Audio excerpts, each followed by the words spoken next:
High বন্ধুরা, এই যে সাদা সাদা জড়ি দিয়ে ঢাকা আছে, কি বলো তো? তোমরা বলতে পারবে কি এটা?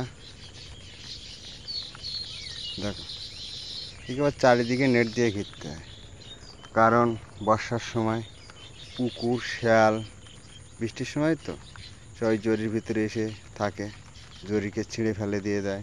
তার জন্য চারিদিকে নেট দিয়ে ঘিরতে হয়।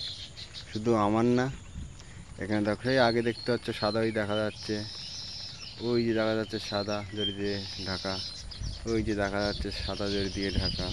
পুরো মাঠটা কম বেশি সবাই চাষ করে, দেখতে পাচ্ছ? ওই যে জরি দিয়ে ঢাকা, ওই যে জরি দিয়ে ঢাকা, এধারে আসে ওই জরি দিয়ে ঢাকা। সবাই ঢেকে এই চাষটা করতে হয়। এবার বলুন তো, কি এটা, কি চাষ এটা? দেখুন, বলতে পারবে কেউ তোমরা? এটা করতে কিন্তু খুব কষ্ট হয়। একে বৃষ্টি আসলে ঢেকতে হবে, আবার রোদ হলে আবার খুলে দিতে হবে, এটাই কাজ।